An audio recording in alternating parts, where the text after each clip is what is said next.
여러분들이 하나님 앞에 나와서 찬양하고 경배하고 하나님의 말씀을 듣는 것을 방해해야 합니다. 그래서 어떤 사람은 바람만 불어도 교회 안 나오고, 비가 와도 교회 안 나오고, 날씨가 추워도 교회 안 나오고, 또 이런 약속이 있어서 안 오고, 아들이 와서 안 오고, 이렇게 하는 게, 죄송합니다. 오늘 혹시 또 아들이 와서, 지금 난 모르고 한 얘기예요? 전혀. 왜 갑자기 웃으시니까 불안하네. 상처받으실라.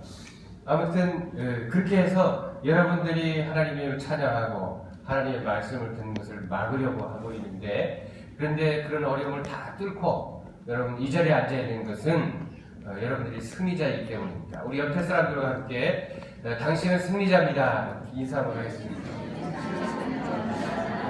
자, 우리 모두 승리하는 우리를 위해서 서로 함께 박수하겠습니다.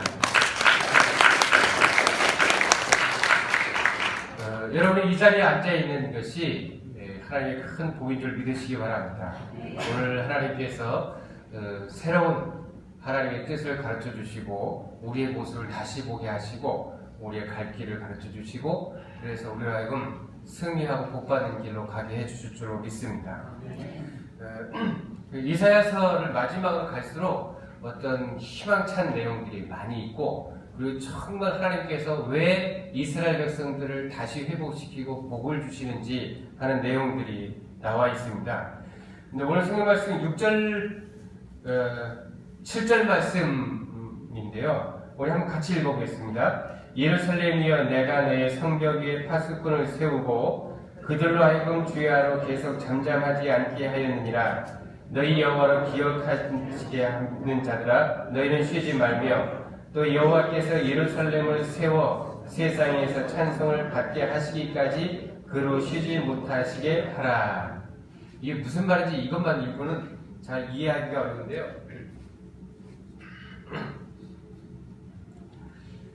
이게 이제 그 선지자가 예루살렘에 파수꾼을 세우겠다는 거예요. 그 파수꾼들이 한 일은 뭐냐면 주야로 잠잠하지 않고 우리 하나님으로 하여금 기억나게 하는 거예요. 뭐라고 기억나게 하냐면 하나님께서 약속하신 것을 기억나게 하시는 거예요. 그래서 공동번역으로 말하면 이 파수꾼들이 계속 잠잠하지 않고 부르짖게 만드는데, 그 부르짖는 내용이 뭐냐면 하나님께서 가만히 못 계시게 예루살렘을 기어이 재건하셔서 세상의 자랑거리로 만드시게 하여라 하는 뜻이에요. 그러니까 예루살렘에 있는 먼저 돌아온 하나님의 백성들 중에서 파수꾼을 세우는 거예요. 이 파수꾼이 한 일은 뭐냐면 주야로 하나님께 부르짖고 기도하는 일이에요. 왜 기도하냐면 하나님이 가만히 계시지 못하고 하나님이 예루살렘을 다시 기어이 재건하셔서 세상의 자랑거리가 되게 하시기까지 하나님이 쉬지 못하시게 그렇게 하라는 거예요.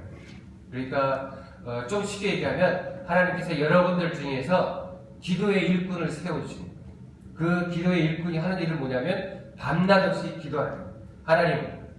하나님의 뜻이 이 땅에 이루어지게 하여 주시옵소서. 하나님, 이 땅에 하나님을 알지 못하고 죽어가는 많은 사람들이 주님을 만나고 주님을 영접하고 하나님의 백성이 되게 하도록 되게 하시옵소서. 하나님, 우리 교회로 부흥하게 하시옵소서. 우리 성도들이 성령 충만해서 주님의 충성된 백성이 되게 하시옵소서. 주님, 이 나라가 하나님의 뜻 가운데 번영하는 나라, 주님의 정의가 바로 서는 나라 되게 해주십시오. 이렇게 기도하도록 하는 겁니다.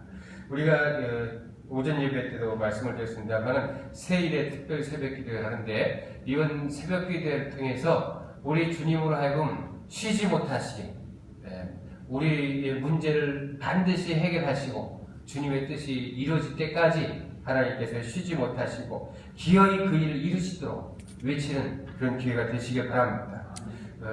그래서 예루살렘에 파수꾼을 세워서 주야로 잠잠하지 않고 기도하게 하신다. 여러분들이 그럼 파수꾼이 되고 싶은 마음 있습니까? 네. 몇 사람이 하네요. 어떻게 그 파수꾼이 되나? 난 누구 잘 테니까 그리고 파수꾼 몇 명 하겠지. 뭐 부지런한 사람 하겠지. 그 특별 새벽 기도회 세일을 하는 그 중에 저를 감동하게 하는 것은 뭐냐면 매년 신년 초에 청년들이 40일 릴레이 새벽 기도회를 해요. 그러면 청년들이 돌아가면서 이제 새벽 기도를 하죠. 청년들이 뭐 몇 명이 안 되니까 일주일에 하루 나오는 사람도 있고 이틀 나오는 사람도 있고 그래요. 근데 그것만 가지고는 뭐 하루도 안 빠지고 청년들이 나오기 힘들어요. 그럼 그거 누가 다 메꾸냐면 청년회장이 메꿔요. 올해 청년회장이 누구죠? 미경. 네, 김미경. 우리 김미경 나중에 권사 될 것 같아요. 새벽기도회를 얼마나 열심히 하는지 몰라요. 심지어는 엄마도 자기 딸이 새벽기도 나오는지 모르는 것 같아요. 그래가지고 딸이 먼저 와서 막 기도하고 있으면 엄마가 나중에 와서 해요. 갈 때도 모르고 따라가고 이러더라고요. 근데 그런 모습을 보면서 청년회장이 됐다고 저렇게 40일 동안 열심히 새벽기도를 하는데 우리 권사님들 또 집사님들 장로님들 세일이 안 하면 되겠어요? 그죠? 이 웃는 의미가 뭘까요? 못하죠? 이런 건가요? 네, 아니겠죠? 네, 여러분 이번 세일의 새벽 기도회 동안에는 새벽마다 차량 운행도 하고 할 테니까 여러분 이번 기회에 하나님께서 부르짖으면 응답하는 귀한 기회인 줄로 믿으시고 여러분 함께 기도하시기 바랍니다. 아무튼 오늘 성경 말씀의 첫 번째는 뭐냐면 파수꾼을 세워서 주야로 잠잠하지 않고 기도하게 할 것이다. 그리고 그들이 뭐라고 기도하느냐면 하나님께서 가만히 못 계시게 예루살렘을 기어이 재건하셔서 세상의 자랑거리가 되게 만드시도록 그렇게 기도하는 것입니다. 그 다음에 8절 9절 말씀 또 다시 한번 같이 읽겠습니다. 여호와께서 그 오른손 그 능력의 팔로 맹세하시되 내가 다시는 내 곡식을 내 원수들에게 양식으로 주지 아니하겠고 내가 수고하여 얻은 포도주를 이방인이 마시지 못하게 할 것인즉 오직 추수한 자가 그것을 먹고 나 여호와를 찬송할 것이요 거둔 자가 그것을 나의 성소 뜰에서 마시리라 하셨느니라. 이게 이제 여러분 그림으로 생각하면 어떻게 하냐면 우리 하나님이 오른손을 들고 맹세를 하는 거예요. 네? 생각이나 할 수 있는 일이에요. 어떻게 우리가 뭐 체육대 같은 거 하면 뭐 산서 이렇게 하죠. 이렇게 하는데 오늘 성경 말씀 그대로 하면 하나님이 오른손을 들어서 맹세를 하신다. 이렇게 말씀을 하고 있습니다. 그러면서 뭐라고 말씀하시냐면 너의 곡식을 다시는 내주지 아니한다. 너희 원수에게 먹으라고 내주지 않는다. 다시는 외국인들에게 너희 포도주를 내주지 아니하리라. 오직 추수한 자가 그것을 먹고 나 여호와를 찬송할 것이요 거둔 자가 그것을 나의 성소 뜰에서 마시리라. 이것을 요즘 현대 용어로 얘기하면 경제 부흥과 분배 정의를 이루시겠다. 하나님이 그 곡식도 풍년이 되고 포도도 많이 걷어서 포도주도 많이 생기게 하고 그런데 이렇게 열심히 농사하고 한 사람들이 그 몫을 다 차지하는 이걸 얘기합니다. 전에 택미지 말고 제가 지금 그 책 제목이 생각이 안 나는데 고전 중에 그 호남 사람들의 아픔을 이야기하는 게 있어요. 그 호남 사람들은 호남편 뜰이 넓잖아요. 그 호남편 넓은 뜰에 전부 벼농사를 짓는 거예요. 네? 그래서 뭐 봄, 여름, 가을, 겨울 가을까지 쭉 일을 해서 추수를 하면 그 추수한 곡식을 그 호남 사람들이 먹을까요? 서울로 가져갈까요? 서울로 다 가져가요. 지주들한테 소장료를 내는데 10가마를 추수를 하면 6가마를 떼줍니다. 그 4가마를 자기 다 가느냐? 4가마 가지고 물세도 내고 경비도 내고 인건비도 주고 뭣도 주고 뭣도 주고 또 봄에 씨앗 뿌릴 때 씨앗 값도 내야 되고 또 양식이 떨어져서 꾼돈이 있으면 봄에 한 마리를 빌렸으면 가을에 2마리를 줘야 되고 이렇게 하는 거예요. 그래서 그렇게 하고 나면 빈털터리가 다시 되는 거예요. 그래가지고 가족들이 언덕에 올라가지고 서울로 끝도 없이 마차에 실어 가는 곡식들을 보면서 그리고는 그 다음에 봄이 되면 뭐가 와요? 보릿고개가 와요. 보릿고개가. 그래서 여러분 남남북녀 이렇게 얘기하면 참 낭만적이죠. 그 무슨 뜻이에요? 북쪽에는 여자가 예쁘고 남쪽에는 남자가. 그 중간 가평은 어떨까요? 남자들 좋고 얘도 좋고 네. 믿습니까? 근데 이게 사실은 참 눈물겨운 이야기예요. 왜냐하면 그 농사를 지으려면 남자가 필요할까요? 여자가 필요할까요? 남자가 필요해요. 여자는 양식만 축내는 거예요. 아이고 진짜 그래가지고 여자애 낳으면 굶겨 죽여요. 남자애는 키워. 일꾼이니까. 농기계 무슨 소 뭐 이런 것처럼 일꾼이니까 하는 거예요. 그러니까 자연이 남쪽에는 남자가 많겠어요? 여자가 많겠어요? 남자가 많아요. 북쪽에는 또 왜 여자가 많냐? 북쪽에는 아들을 키우면 뭐 합니까? 여진족 오랑캐하고 싸운 군인으로 내보내서 죽여요. 죽으라고 키워봐야 나라를 위해서 한 20살 넘으면 전쟁터에 나가 다 죽는 거예요. 남자애는 굶겨. 먹을 게 없습니다. 여자애들은 왜 키울까요? 그 여자애들은 한 10년만 키우면 기생집에다 파는 거예요. 기생집에 파는 거예요.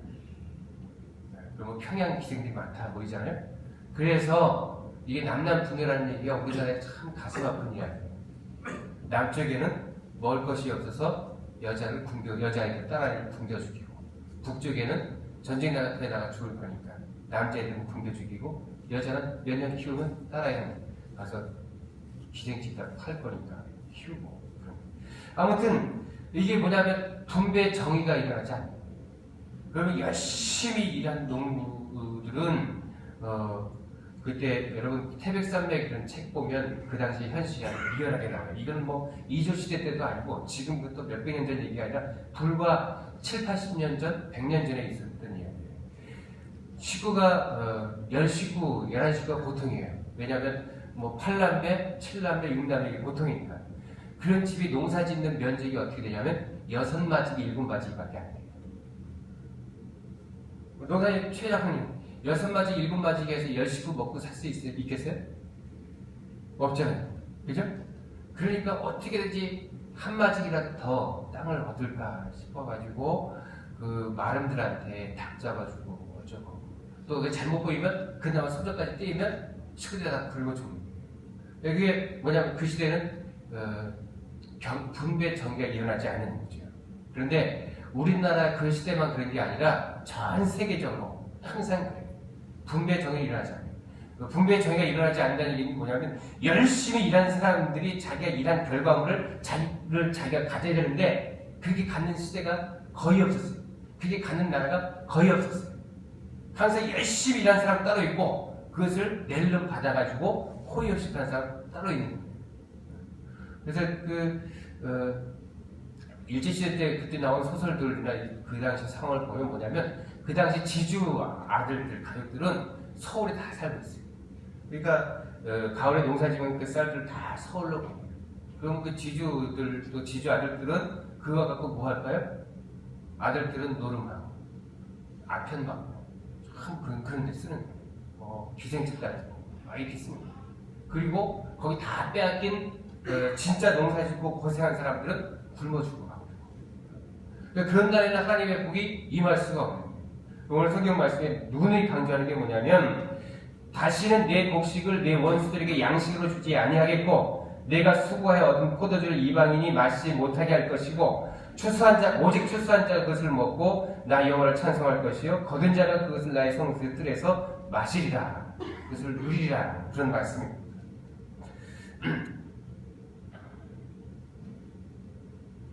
그래서 그 가장 큰 복은 정의로우신 하나님께서 수고한 사람이 수고한 대로 받는 거예요. 시편 128편 1절 2절에 보면 여호와를 경외하며 그의 길을 걷는 자마다 복이 있도다. 내가 내 손이 수고한 대로 먹을 것이다. 내가 복되고 형통하리로다. 사람이 뭐 욕심을 내면 끝이 없지만 이 당시 상황 속에서 가장 큰 복은 뭐냐면 내가 수고하고 애쓴 대로 내가 거둔 것을 내가 차지하는 거예요. 이게 가장 큰 복이다. 많은 사람들이 뭐 하고 일을 하지만 그 일에 합당한 대접을 못 받아요. 합당한 대접을 못 받고 그 사람이 이뤄놓은 복은 엉뚱한 사람들이 다 차지하는 거예요. 이런 것은 하나님의 복이 될 수 없어요. 그래서 하나님께서 복 주시는 영광스러운 나라에서는 이루어진 게 뭐냐면, 첫째는 경제의 부흥, 경제가 발전, 추수할 때보다 풍년이 되고, 두 번째는 분배의 정의가 이루어져요. 그래서 하나님께서 수고한 사람들이 수고함을 받게 만들어요. 그런 세상이 열리게 된다고 하는 것입니다. 그래서 수고한 사람은 굶주리고 땀 흘리지 않는 사람은 배불리 먹으면서 너희들은 게으르다. 게으르니까 너희들이 이렇게 가난한 거야. 막 이런 잘못된 세상에서 이제는 하나님께 복을 받은 사람은 추수한 자가 그것을 먹고 수고한 사람이 수고한 대로 먹고 거둔 자들이 그것을 마시는 세상이 된다는 것입니다. 그리고 이제 10절부터 12절까지 말씀은 결론입니다. 어디에 결론이냐면 60장 일어나라 빛을 발하라 이는 내 빛이 이르렀고 여호와의 영광이 내 위에 임하였음이니라 하고 선포하면서 하나님께서 이제 장차 이스라엘 백성들에게 줄 축복에 대한 말씀에 대한 결론입니다. 그래서 60장부터 쭉 보면 60장 60장에 일어나라 빛을 발하라 이는 내 빛이 이르렀고 여호와의 영광이 내 위에 임하였음이라. 보라 어둠이 땅을 덮을 것이며 캄캄함이 만민을 가리우려니와 오직 여호와께서 내 위에 임하실 것이며 그의 영광이 내 위에 나타나리라 하시고 18절 60장 18절에 보면 다시는 강포한 일이 내 땅에 들리지 않을 것이요 황폐와 파멸이 내 국경 안에 다시 없을 것이며 내가 내 성벽을 구원이라 내 성문을 찬송이라 부를 것이라. 그 다음에 다시는 낮에 해가 내 빛이 되지 아니하며 달도 내게 빛을 비추지 않을 것이요 오직 여호와가 내게 영원한 빛이 되며 내 하나님이 내 영광이 되리라. 이런 말씀. 하나님의 복을 받은 백성들이 받는 첫 번째 시는 60장. 61장은 두 번째 시인데요. 주 여호와의 영이 내게 내리셨으니 이는 여호와께서 내게 기름을 부으사 가난한 자에게 아름다운 소식을 전하게 하려 하심이라. 나를 보내사 마음이 상한 자를 고치며 포로된 자에게 자유를 갇힌 자에게 노임을 선포하며. 두 번째 하나님의 축복받은 나라에 대한 두 번째 시입니다. 7절 말씀에 보면 너희가 수치 대신에 보상을 배나 얻으며 능욕 대신에 몫으로 말미암아 즐거워할 것이라. 그리하여 그들의 땅에서 갑절이나 얻고 영원한 기쁨이 있으리라. 물론 나 여호와는 정의를 사랑하며 불의의 강탈을 미워하여 성실히 그들에게 갚아주고 그들과 영원한 언약을 맺을 것이라. 이렇게 말씀을 했습니다. 그 다음 세 번째 시는 62장인데요. 62장 말씀 보면 1절에 나는 시온의 의가 빛같이 예루살렘의 구원이 횃불같이 나타나도록 시온을 위하여 잠잠하지 아니하며 예루살렘을 위하여 쉬지 아니할 것인지. 해서 시온의 구원과 하나님의 정의가 빛날 것을 말씀을 합니다. 2절 말씀에 보면 이방 나라들이 내 공의를 뭇 왕이 다 내 영광을 볼 것이요 너는 여호와의 입으로 정하실 새 이름으로 일컬음이 될 것이다. 이렇게 말씀을 했습니다. 그리고 이제 오늘 주신 말씀처럼 하나님께서 그렇게 예루살렘과 이스라엘의 복을 베풀어 주실 것을 말씀을 하고 있습니다. 그래서 오늘 성경 말씀에서 우리에게 주시는 말씀은 첫째는 뭐냐면 우리 중에 하나님께 쉬지 않고 부르짖으면서 기도하는 파수꾼이 필요하다. 여러분 그런 파수꾼이 되시길 바랍니다. 우리 주님 앞에 누군가 우리를 위해서 기도하고 쉬지 않고 기도하고 외치는 사람들이 필요합니다. 여러분들이 이 파수꾼의 역할을 나누어서 맡아서 이렇게 하실 수 있으시기 바랍니다. 그 다음에 하나님께 복을 받는 나라는 경제의 부흥과 분배의 정의가 이루어져서 그것에 수고한 사람이 자기가 수고한 것을 먹고 모든 백성들이 골고루 행복하게 잘 사는 나라가 될 것을 말씀을 하고 있습니다. 10절 말씀부터 12절 말씀 사이에는 뭐냐면 흩어진 하나님의 백성들이 그 예루살렘으로 오는 거예요. 디아스포라라고 하는데 자기 땅에서 쫓겨나서 여기저기로 흩어져 있는 이스라엘의 백성들이 예루살렘이 회복되고 나라가 경제적으로 부흥하고 하나님의 의가 분배의 정의가 이루어지는 그 땅으로 많은 사람들이 몰려드는 10절 말씀에 성문으로 나아가라 백성이 올 길을 닦으라 큰 길을 수축하라 돌을 제하라 만민을 위하여 빛을 들라. 이게 먼저 하나님께 복을 받은 예루살렘에 사는 백성들이 해야 할 일입니다. 즉 먼저 예수님의 사랑을 받고 은혜를 입고 구원받고 하나님의 복을 받은 백성들이 해야 할 일이 성문으로 나가서 백성들이 올 길을 닦고 큰 길을 수축하고 돌을 제하고 만민들을 위해서 깃발을 들어서 많은 사람들이 하나님의 영광된 나라로 또 하나님의 복음의 세상으로 들어오도록 인도하는 것, 그것이 우리의 사명입니다. 그래서 거룩한 백성들이 모여서 찬양하는 은혜로운 나라가 되도록 힘쓰는 것, 그것이 바로 우리의 사명입니다. 적그리스도, 거짓 그리스도, 바리새인, 사두개인, 또 사이비 종교인들, 온갖 악을 행하는 사람들, 이런 사람들이 다 사라지고 하나님의 구원과 의가 이루어지도록 우리가 쉬지 않고 기도하고 그리고 열심히 일하고 그리고 사람들을 주님 앞으로 인도하는 이런 사명을 감당하는 여러분 되시기를 주님의 이름으로 축원합니다. 기도하시겠습니다. 자비하신 아버지 하나님, 주님의 은혜를 감사드립니다.